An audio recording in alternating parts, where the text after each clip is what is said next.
पीछे से लेके आगे तक सब लोग अपनी मुट्ठी बांधेंगे और मेरे साथ एक दो नारे जोरदार तरीके से देंगे। जय हिंद।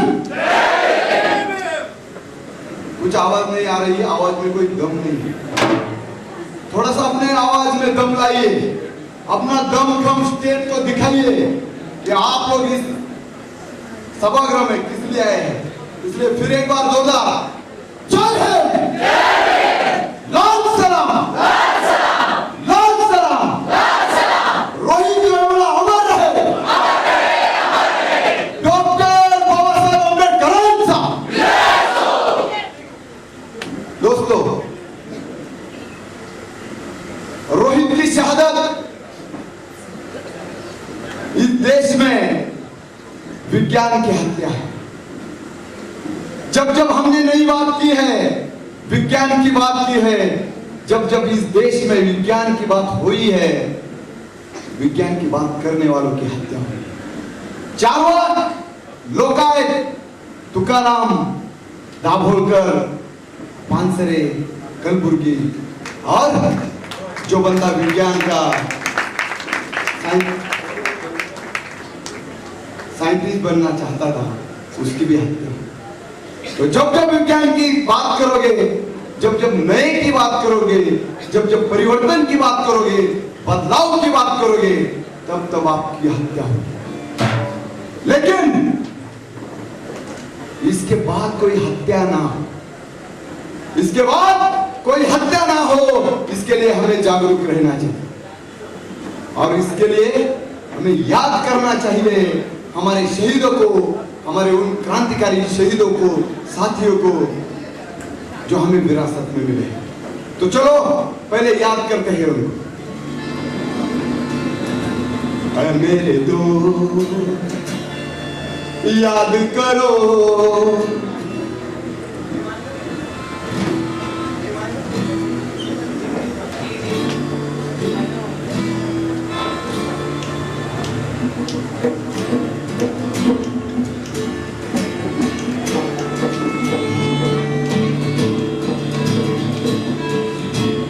मेरे दोस्त याद करो शहीदों की कुर्बानियां।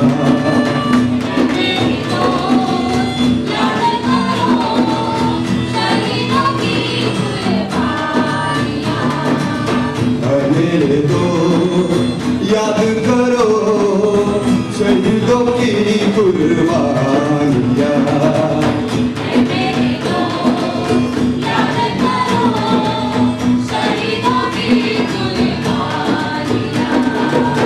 उनकी शहादत, उनकी इबादत, उनकी वो कहानियां। मेरे दोस्त याद करो शहीदों की कुर्बानियां। मेरे दोस्त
उनकी वो कहानियां है मेरे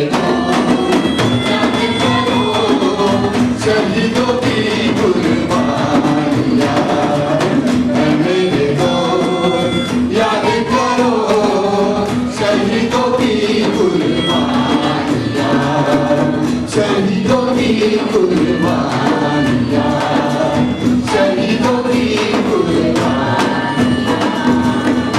इनकलाब आवाज नहीं आ रही है और मूड भी नहीं दिख रही है। इनकलाब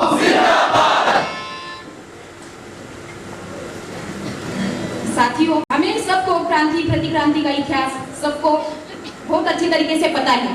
अभी भी प्रतिक्रांति का जो जोर चला है, 2 साल में ही पूरे देश के ठेकेदार बनकर घूमने लगे हैं। देशद्रोह क्या है, देशभक्त क्या है, अपनी व्याख्या बनाने लगे हैं। दलित आदिवासी हो तो नक्सलवादी, कम्युनिस्ट हो तो देशद्रोही, इस तरीके से उनकी जो डेफिनेशन बन रही है, एक बहुत ही भयानक है एक लोकतंत्र के लिए। हम सारे लोग आज भी सीना तान के, मुट्ठी बांध के, रैशनल थिंकिंग के साथ रास्ते पे उतर रहे हैं। लेकिन इतने बड़े आंदोलन के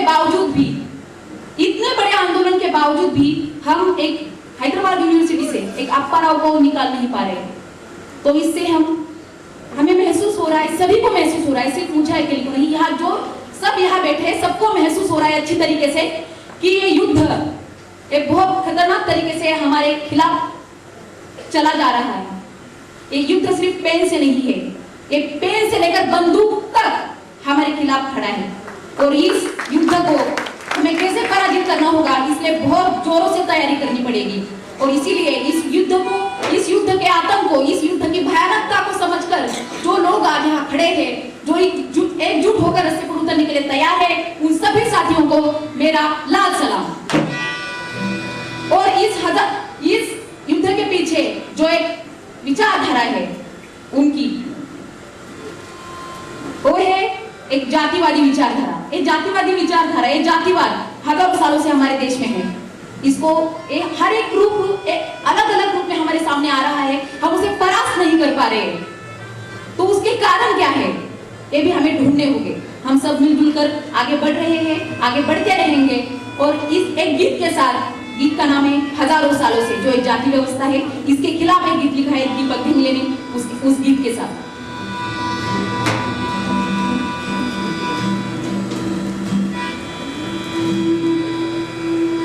हजारों सालों से गुलामी बेड़िया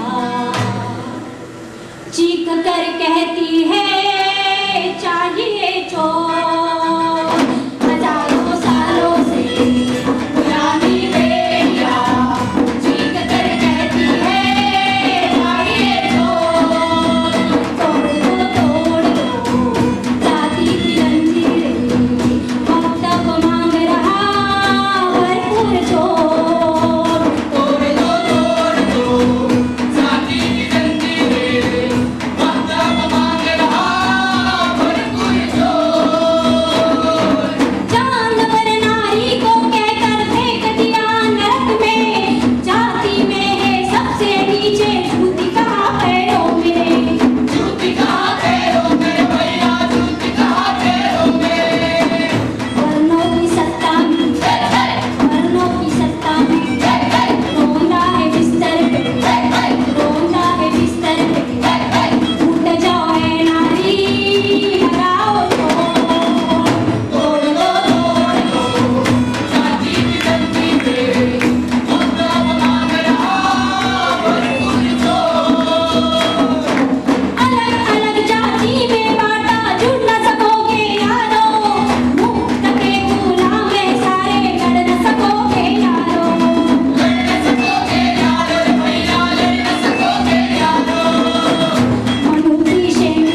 झंडों से, झंडों सामंतों से, जाति के झंडों से, ये झंडों को लगाओ तोड़ दो, जाति की झंडी है, मतलब मांग रहा भरपूर जो, हजारों सालों से गुलामी बेड़ियां कहती है चाहिए जो, जाति की झंडी है, मतलब मांग रहा भरपूर जो, मतलब मांग रहा भरपूर जो, मतलब मांग रहा भरपूर जो।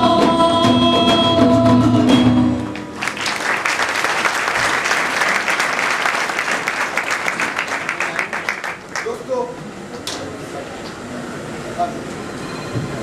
हेलो, आज के तारीख में कबीर कला मंच के 3 साथी जेल में हैं। उन्होंने कबीर कला मंच के आवाज दबानी चाहिए। हम में से कुछ लोग जेल में थे, अभी बेल पे बाहर है, लेकिन उनसे ना डरते थे, ना डरते हैं, ना डरते रहे। जब हम गाते हैं वे डर जाते हैं, जब हम गाते हैं वे डर जाते हैं, जब हम चुप बैठते हैं फिर भी वो डर जाते हैं। वे डरते हैं हमारे गानों से और हमारी चुप्पी से। आज अगर हम खड़े हैं तो ये सब आपकी बदौलत है, ये लड़ाई की बदौलत है। अगर अच्छे दिन आए हैं तो वो मूवमेंट के लिए आए हैं। इतना कह के एक नारा जरूर देंगे और फिर विदा लेंगे। जय हिंद। फिर एक बार कहना पड़ेगा।